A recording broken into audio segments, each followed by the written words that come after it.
as leis têm... Eles estão confortáveis com ser a única ao MPLA, mesmo a nível das autarquias. Quando se diz que o MPLA vai perder autarquias, vai perder para quem? Estás a pensar em quem? Na UNITA. Eventualmente no PRS, no leste, eventualmente FNLA em algum outro município, no IJ, no Zaire, eventualmente isso. Mas continuamos a pensar em partidos políticos. Mas vamos nos lembrar que os partidos políticos que estão na luta pelo poder, eles também têm, a luta deles não é tão urgente quanto a do cidadão que está a passar fome agora. Tem fome hoje. Mas porquê? Porque eles têm as benesses que lhes permitem aguentar mais 5 anos para programar melhor, para prometer apitos da alvorada, para prometer que vão defender até a última da hora o voto popular e que não vão aceitar resultados fraudulentos. Eles têm tempo para preparar isso e vão legitimar instituições fraudulentas. Qual seria a posição da UNITA para que haja... A posição da UNITA tem que ser realista em relação à forma que tem que se fazer a oposição num regime que é pseudo-democrático. Devia ser uma posição realista. E não é. É uma posição que acha que vamos aos tribunais, vamos a não sei o quê. Não estou a dizer que tem que se evitar fazer isso. Deve-se fazer também. Deve-se usar os tribunais. Mas se esse é o único recurso e depois vamos para o Parlamento, peço desculpa, mas eles estão a defraudar as expectativas destas pessoas que estão na desesperança e à procura de heróis para lhes virem salvar e para virem trazer soluções para os seus problemas. E é essa parte que eu gostava que todos percebessem. É que enquanto estivermos à procura de projetar as nossas amarguras e as nossas esperanças em outros, nós vamos sempre ser desiludidos. Se nós não agirmos todos, se nós não reforçarmos o conceito de sociedade civil, se nós não começarmos a tomar as rédeas dos nossos destinos, nós vamos estar sempre reféns das decisões de politiqueiros e de politiquices. Então, isso foi que para mim ficou subjacente nas intervenções de todo o mundo. Enfim, nós estamos aqui a dar enquanto tivermos energia. Os cabelos brancos estão a vir, as responsabilidades também estão a vir, nós também temos as nossas responsabilidades parentais, todo mundo tem responsabilidades individuais e particulares. Mas quando nós agimos a pensar no coletivo, nós metemos também em causa o mesmo que toda a gente haveria de meter. Muito obrigado, Gê.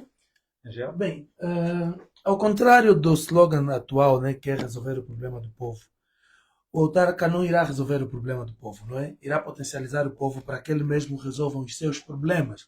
Essa é a base. Eu pergunto, o tomate é caro por quê? Aqui no Ambo, eu hoje fui buscar a minha irmã, por isso atrasei-me. Ela disse, estou a ir preciso fazer umas comprinhas, eu não compro aqui porque 4 tomates aqui. Eu pergunto, o tomate é caro no Ambo por quê? O milho no Ambo é caro por quê? Simplesmente porque uma elite encareceu o custo de produção. Isso é uma questão política, não é uma questão do povo não produzir comida para si mesmo, é uma questão política. E o que nós vamos ter na transferência dessa responsabilidade política do governo central para o governo local é explorar as potencialidades que cada região apresenta. De onde veio esta elite? Nas sanas... Todos nós sabemos a gênese da elite. Sim, não, eu acho que ia nos roubar tempo, e eu vou falar isso talvez no final, no último ponto que eu apontei, que é a questão da partidarização do Estado. Eu vou falar sobre isso. Mas eu estou a dizer que não faz sentido no Zaire a laranja ter o mesmo preço que tem no Cunene.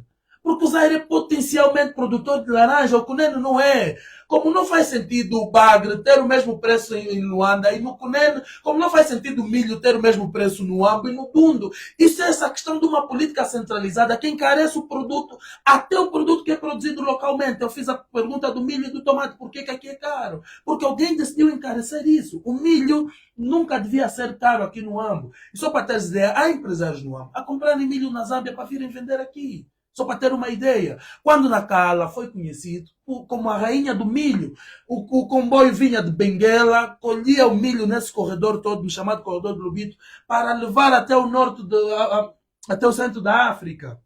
Hoje, nós estamos a comprar milho na Zâmbia, só para ter uma ideia. Onde vai o caminho de ferro que tirava milho daqui? Isso não é uma questão de falta de vontade de produção, não é uma questão de falta de solos aráveis, não. É uma questão de uma política errada implementada centralmente, que o autarca, ao conhecer a realidade da sua localidade, vai explorar as potencialidades que os solos têm. Aqui. Segundo, sobre a cidadania, né, estamos aqui a falar de direitos e deveres. O nosso tema hoje está dividido em 3, estamos no segundo bloco e estamos a focar muito nas autarquias, mas está acoplado. Estamos a falar de direitos e deveres. E há aqui uma questão muito importante na implementação das autarquias que não nos vai escapar. o esclarecimento ao cidadão dos recursos. O cidadão tem o direito de saber o que é feito com o seu dinheiro. E quem usa o dinheiro tem o direito, tem o dever de esclarecer ao cidadão o que fez com o dinheiro público. É uma música do Azagaia, onde no final põe um trecho de um discurso do autarca que diz que eu vou tirar 3 milhões de meticais do fundo, com a aprovação da Assembleia Municipal, vou tirar 3 milhões de meticais, vou pegar eu, o jornalista e o cameraman que vincularam uma notícia, mais 3 membros da Assembleia Municipal em representatividade dos partidos que lá estão, vamos a Portugal, ver se eu tenho lá uma casa. Se tiver lá a casa, eu venho repor esses 3 milhões de meticais e me responsabilizam. Se não tiver a casa que vocês vincularam essa notícia, quem fez a notícia vai devolver o valor e eu vou responsabilizar. Isso é uma demonstração clara da transparência que há numa governação autárquica. Quem dirige, o Luato falou isso quando falou que você conhece a pessoa que está te governando, está ali em casa. Se você tiver alguma dúvida sobre algum ponto da governação que não está claro, você vai sentar na Assembleia Municipal, o teu representante, e estávamos a falar isso no encontro que tivemos há 2 dias, quando perguntamos quem elege os 5 deputados do ciclo provincial para nos representarem lá na Câmara dos 220. Não somos nós. Nenhum cidadão no AMBO teve direito de opinar um nome para o deputado que ia representar o AMBO. Nenhum cidadão. É a nível do partido. Quer Empelar, quer UNITA, quer a mesma coisa. Mas não há um interesse de defender o povo? Você não escolhe, ele não deve satisfação a si, porque não é você que o escolheu. Ele deve satisfação ao seu líder político. Enquanto o presidente do partido estiver satisfeito com o trabalho dele, ele cumpriu a missão. Por isso é que ele não é representante do povo, ele é representante do partido político. E aqui estou a responder à questão de quem cria essa elite. Angola é um Estado e não é só quando se diz como é que se diz, partidarização do Estado, não é? Olhamos sempre na visão da influência que o MPLA tem dentro das instituições. A partidarização do Estado angolano não é só a influência que o MPLA tem nas instituições ou a interferência que tem, não.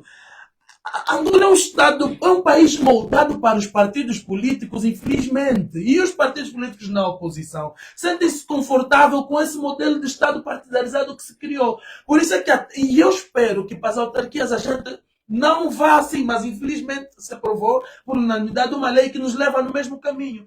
Eu, enquanto cidadão independente, se não me moldar passo pleonasmo, ao modelo de um partido político, não consigo, por mais que o povo me ame, me encha de louvores e acha que eu vou conseguir resolver os problemas dele, se não entrar na forma dos partidos políticos que o Estado angolano se tornou, eu não consigo avançar para apresentar soluções para o meu próprio povo. Esse é um grande erro que a gente comete. E isso desconstrói aquilo que é, estou a falar do outro termo que está no nosso tema, a tal democracia participativa, que eu acho, né, é uma opinião minha, é redundância. Democracia participativa, nós estamos a falar 2 em 1, porque democracia, né, que é do grego, democratos, que é o poder do povo. Ou é democracia, ou tem outro termo, porque não podes falar... Sim, para terminar. Exato. E vou citar de novo um exemplo de uma música. Música de Luat Beirão, é músico, estou a citar ele, com participação de Geo de Freitas.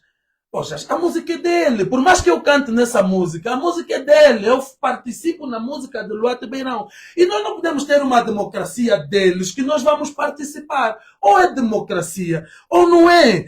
E nós temos estamos a parecer que estamos a fazer uma participação especial na nossa própria história. Se a história é nossa, temos que ser nós a escrever. Então, eu não vejo aqui por que invocamos, queremos uma democracia participativa. Não, nós queremos o poder popular.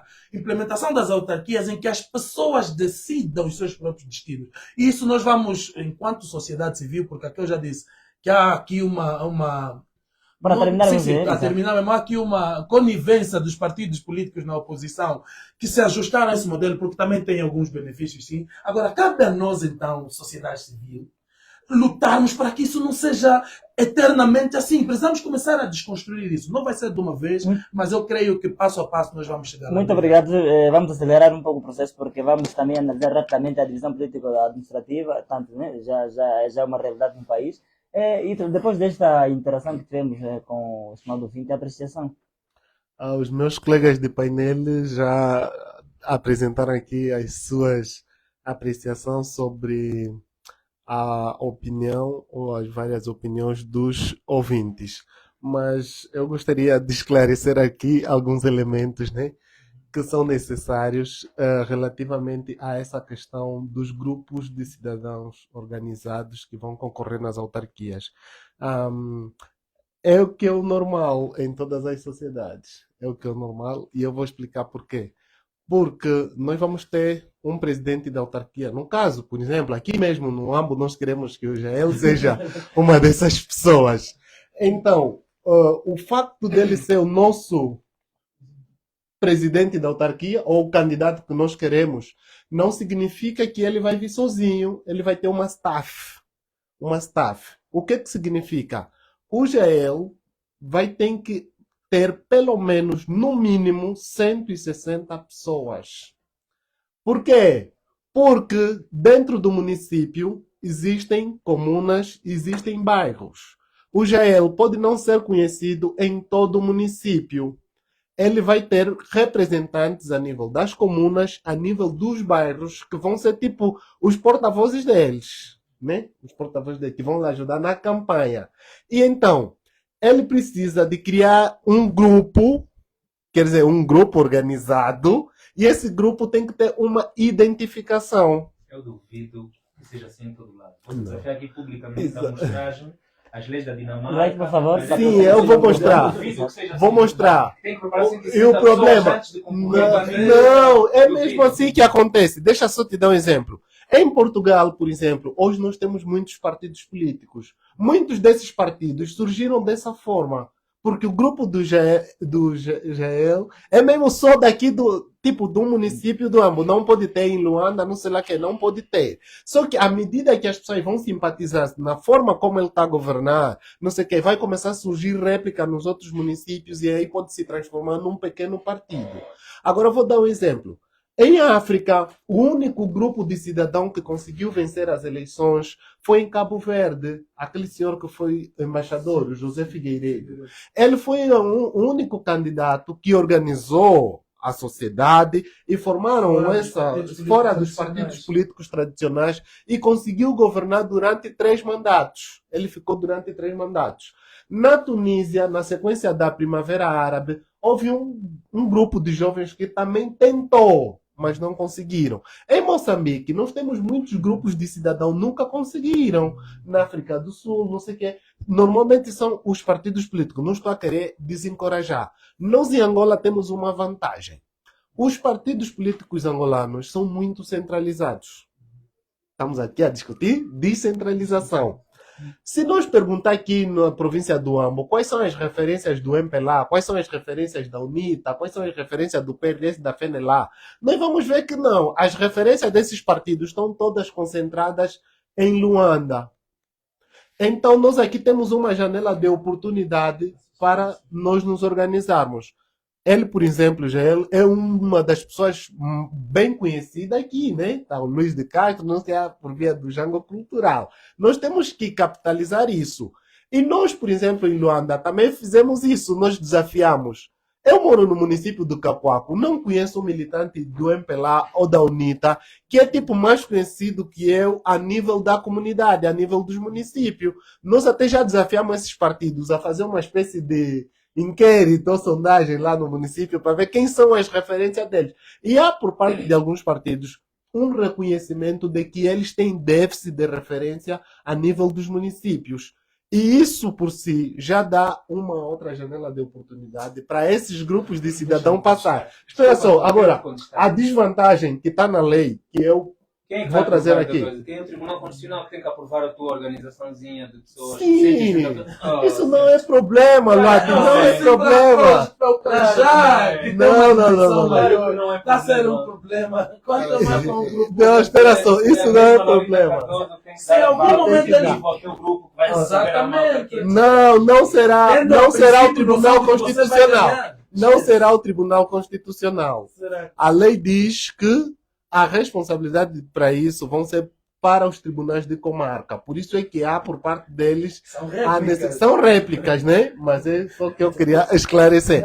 Mas olha, a desvantagem que eu vejo aqui, que já foi aprovada, que podia ser realçada, é que Nós na CNE temos os partidos representados à luz da proporcionalidade. Exatamente. Então, se nós formos para as autarquias, os grupos de cidadãos já partem em desvantagem, porque eles não têm lá representante. Lá tem representante do MPLA, da UNITA, E por aí do abaixo. PRS, da FENELA e do PH, né? Sim. Exatamente, da sociedade civil não estão representados. Nós identificamos isso e procuramos, tipo, lutar contra isso, né? Outra coisa que nós identificamos é esse pacote legislativo autárquico que tinha sido aprovado não contava com salário para o pessoal que vai trabalhar nas autarquias. Não sei se vocês sabem Para disso. terminar mesmo isso. Só tinha o salário para o próprio autarca. Dizia para os outros era uma atividade de voluntariado.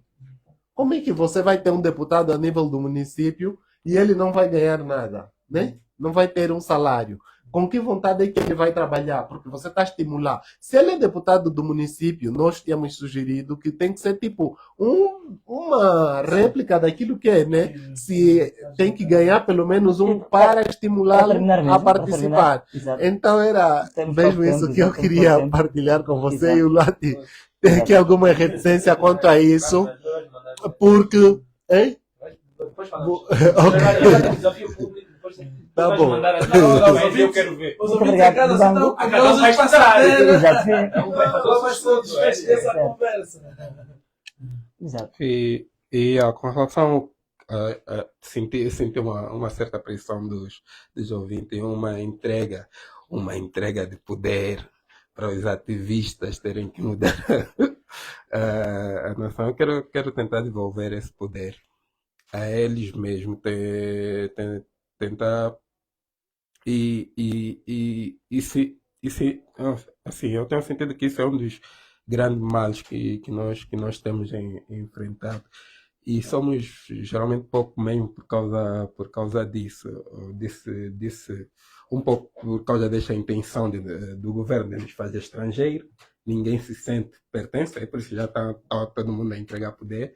Ninguém se sente dono, né? Dono do país. Isso é meu. Então, os poucos que poderiam também, eu geralmente delego o poder a quem pode, a quem tem conhecimento, quem é capaz de fazer, mas ainda assim, essas poucas pessoas também estão comprometidas e a ação tem medo de conotação e não, geralmente fica difícil. E aí vai o desafio, cabe a quem sentir mesmo, é essa pessoa que sente, que geralmente nos apoia até, e fica a responsabilidade, já que se sentem mais ou menos em sintonia com a nossa linha de ação. Eu acho que esse tipo de pessoa é que podia ser a se responsabilizar, mas eu me considero muito normal, nada de especial para ser, e assim temos aqui o GL também. É a primeira pessoa, é das pessoas mais convictas quando se fala de autarquias. É o primeiro, é uma coisa que assim me choca e eu cobro quase sempre. Onde estão os autarcas? Se anunciarem quem serão, quero ter ideia de quem são e começar a discutir. Eu acho que seria um tema pertinente. Está a mostrar até no perfil do Facebook, está como futuro autarca. Eu acho que se esses rostos começarem a ver, a intenção começa a se manifestar, a percepção das pessoas, e eu sinto que é muito fácil. Por exemplo, os ouvintes, eu sinto que cada ouvinte é único no seu município a fazer uma questão, e ele se perguntar quem será o autarca daqui, quem é que vai preencher esse espaço, para não esperar o jovem do capo do MPLA para vir preencher. E a outra coisa que estávamos já a tentar discutir no princípio, sobre se existe autarquias com MPLAs ou não, como é que vai ser. E o Luat apontou uma solução como assim, revolta popular ou uma consciencialização social que obriga o governo a mudar o status, né, do jeito apontou como uma utopia. Eu não sei, eu tenho essa mania quase doentia de ser otimista, que acredita que quando as pessoas tomarem esse nível de consciência, e não precisa muita gente, não precisa meio muita gente, basta, assim, uma dúzia de GL, por exemplo, no AMBO, consciente do que é que tem que ser feito para mudar o status, e a população agarrar esse tipo de atitude. E as mudanças são muito mais rápidas e aí podem ser assim, mais ou menos relâmpago. E é nessa linha, e é por isso que eu gostaria que essa provocação que o GEL faz fosse a força motriz da discussão das autarquias. Temos aqui assim, ele apresenta assim, mesmo já como Eu quero só fazer uma correção aqui. Ao invés de você se apresentar como futuro autarca, você tem que dizer mesmo presidente da autarquia, porque autarca é uma coisa e presidente da autarquia é outra. E o administrador vai ser mesmo presidente da autarquia. E uma das vantagens que eu vejo, por exemplo, nesse processo autarca, eu conheço um jovem que ele é militante do MPLA. E ele também colocou na sua cabeça que ele vai ser o autarca de alguém que faz muitos elogios. Quando o presidente fez aquele discurso, ou seja, as autarquias não foram realizadas porque também não tinham sido convocadas. Ele apareceu publicamente também a fazer textos. Não, esse presidente fala todos e são do mesmo partido e é militante do MPLA, que até hoje ele anda muito descontente, porque ele já criou um grupo a nível do seu município para concorrer. Então, as autarquias têm essa vantagem. Mesmo a nível dos partidos políticos, por exemplo, o que é que nós vamos ter? Vamos começar a ter uma certa autonomia dos militantes. Porque eles sabem que quem vai resolver os problemas deles são aquelas pessoas que estão ali representando o município. Se nós vermos, por exemplo, em Portugal, há mais abstenção nas eleições presidencial e legislativa do que nas eleições autárquicas. As pessoas têm mais necessidade e mais vontade de participar, porque sabem que quem vai resolver o problema dele é essa pessoa que está aqui, que tem uma relação de vizinhança, de proximidade. Então as autarquias têm essa vantagem, né? Bem, só uns 30 segundos sobre uma questão que o Banco colocou, Certo, é muito certo, importante. exato. Mas antes de fazer um parênteses, o Alves Fernandes, no debate da MFM, passou atrás de mim, bateu o nome e disse: você vai ser o futuro autarca do AMBO. Ele nem sabia dessa parte, só estávamos na conversa. Eu disse: eu espero que esteja mesmo a profetizar. E o Vitor também falou sem saber que eu já tinha essa pretensão. Se calhar alguma profecia. Mas quero aqui citar a questão que o Dibango falou e o Luato também tocou sobre olhar para as referências, né? Olhar para as referências não é para entregar a responsabilidade a essas pessoas. Eu tenho o Luato no meu perfil do Facebook e eu já mostrei a primeira vez que nos encontramos. Não foi há muito tempo que eu me encontrei com o Luato. Foi quando veio com o MCK aqui vender o livro e o CD. Foi quando nos encontramos e eu mostrei-lhe que eu tinha no meu perfil onde eu fazia uma homenagem por conta daquele processo dos 15+2, onde os textos fizeram parte. Também tenho o Dibango no meu perfil. Porque eram figuras que eu admirava. No AMBO não estávamos ainda tão maturados como já estava no Luanda.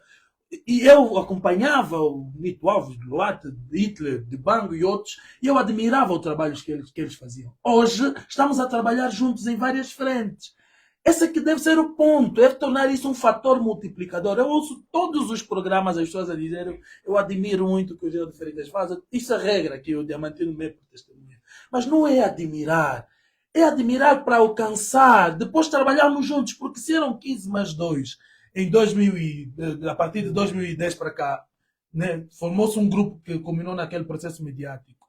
Hoje, envolvidos 20 anos, por exemplo, como é que estamos? Temos 15+2, temos a Handeka, já temos o Mudei, temos o Jango Cultural há uns 8 anos ou 5 anos. Depois de 5 anos, como é que estamos? Quantas réplicas de Jango Cultura temos? Não pode olhar para o Jango e ser a única referência do ativismo no âmbito. Não pode olhar para o Geo de Freitas e o Luís de Castro. Obrigado por esse reconhecimento, mas não queremos ser os únicos. Queremos multiplicar isso. É isso que as pessoas lá em casa precisam saber. Eu não vou conseguir defender os problemas de todas as pessoas.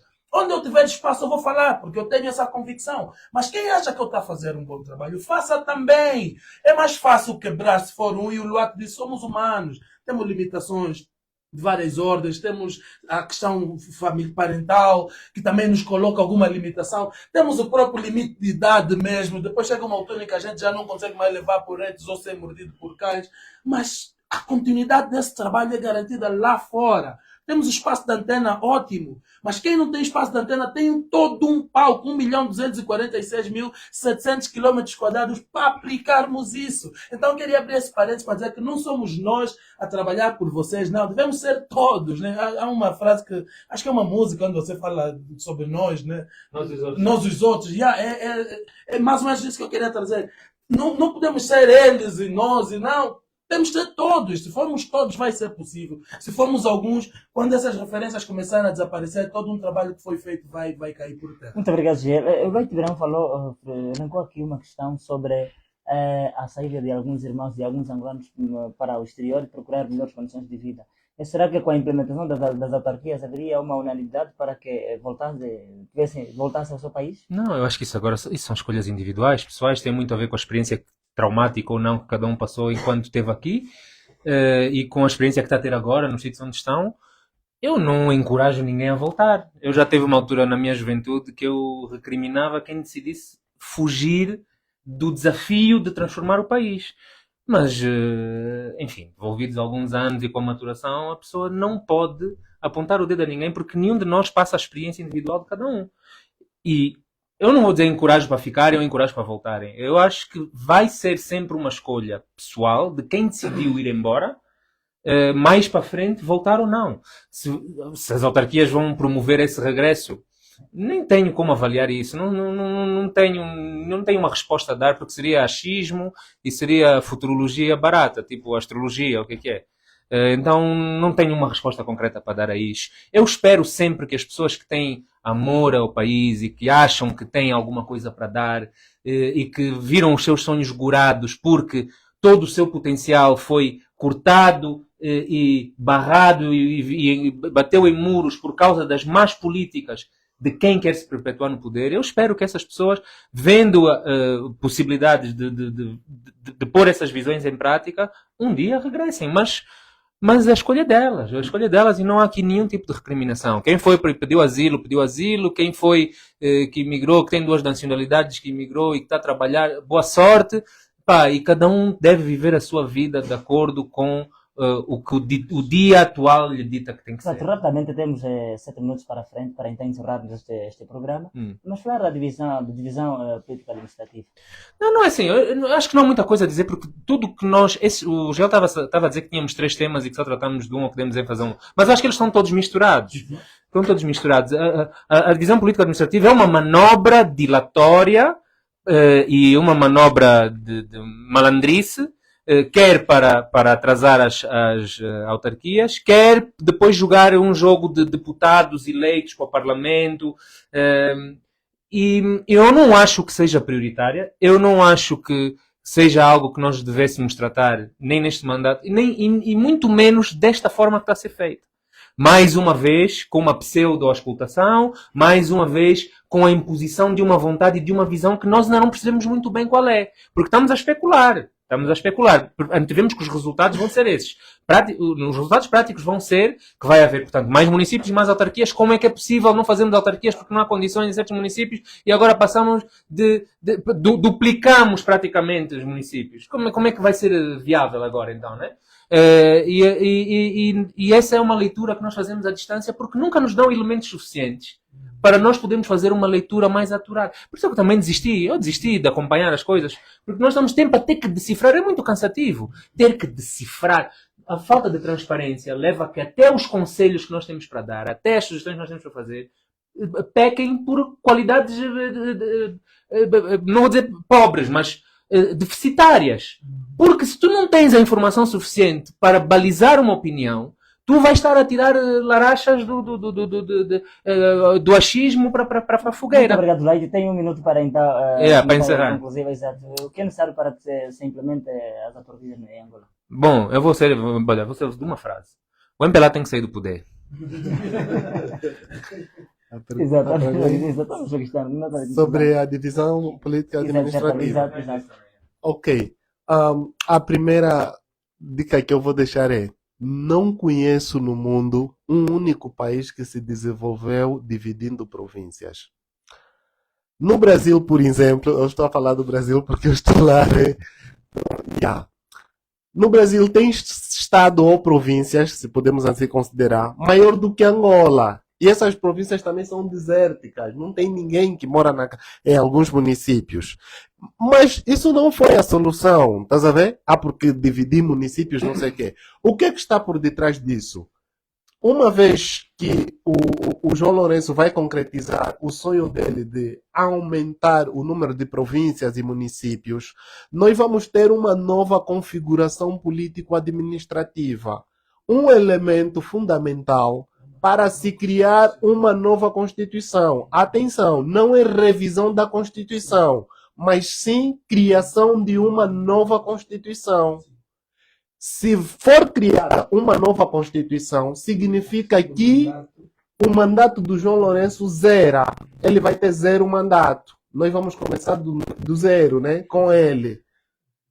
É o que o José Eduardo dos Santos fez em 2010 na Constituição, porque retiraram aquela questão da eleição direta do presidente, que era uma cláusula pétrea ou limite material. A lei deixou de ser do povo, passou a ser do Estado, propriedade exclusiva do Estado.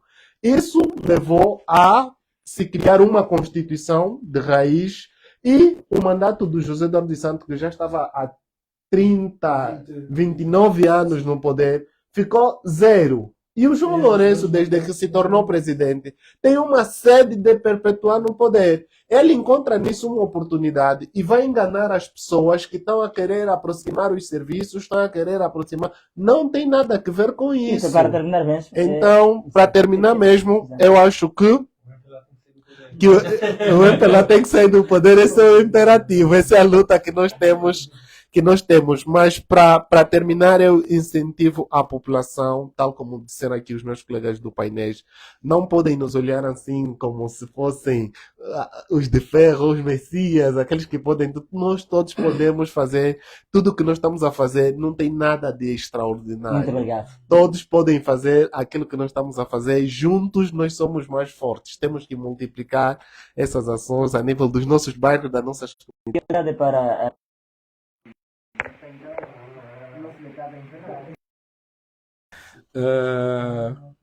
sobre a divisão política. exato, rapidamente, administrativa, exato. é uma das palavras, manobra dilativa também. E sobre as autarquias, eu voltaria a aconselhar a sociedade civil e apelar no sentido de que o MPLA, o atual o MPLA, não é tão poderoso como transparece. Eu gostei de a imagem do José Eduardo dos Santos, que um dia já foi uma figura blindada, e como é que terminou. Eu acho que essas referências são bem importantes. Eu gosto de ver. Quando ainda o José Eduardo estava no poder, eu via como terminou o Gaddafi, por exemplo, de forma. Então, se nós mentalizarmos um pouco, assim, o João Lourenço também está mesmo em riscos, e grande parte desse pessoal está, assim, são frágeis, são muito frágeis.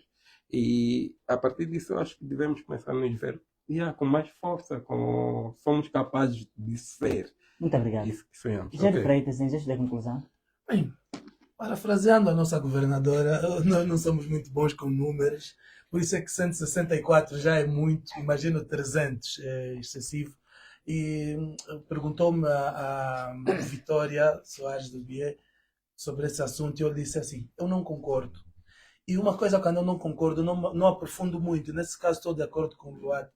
Eu quase que desisti dessa conversa porque para mim não faz sentido. E uma coisa que não faz sentido não me pode esgotar o intelecto. Eu tenho que esgotar em coisas que eu sei que de facto vale a pena discutir para ver se muda alguma coisa. A visão que o Hitler colocou é muito pontual, é preciso prestarmos atenção a isso. Só há um projeto de poder e todas as manobras que eles puderem usar para se perpetuarem no poder, eles enquanto partido e ele enquanto João Lourenço, presidente, ele vai usar, vai esgotar todas as possibilidades e essa não é a exceção. Por isso é que eles vão discutir, nós vamos discutir, mas se eles quiserem vão implementar solução, era mesmo pela saída do poder, porque senão não há outra via, aqui somos todos unânimes. Muito obrigado, Jerry Freitas. Nós agradecemos por terem aceito o nosso convite e esperamos ver-vos nos próximos tempos. Muito obrigado mesmo. Estimados ouvintes, chegamos assim ao fim de mais uma edição referente ao dia 18 de janeiro, ano de 2024. Trabalharam para si na supervisão geral o padre Carlos Alberto Luciano Java, coordenação de Braulio Mancha, assistiu-nos paternalmente o Edmundo Mateus, na técnica e na moderação estive eu, Diamantino Sanguer. Bom dia, vem aí o Magazine Eclésia com o jornalista Arnaldo Sapel. Próxima semana, mesma hora e sintonia, teremos novamente Tua Pandula. Obrigado.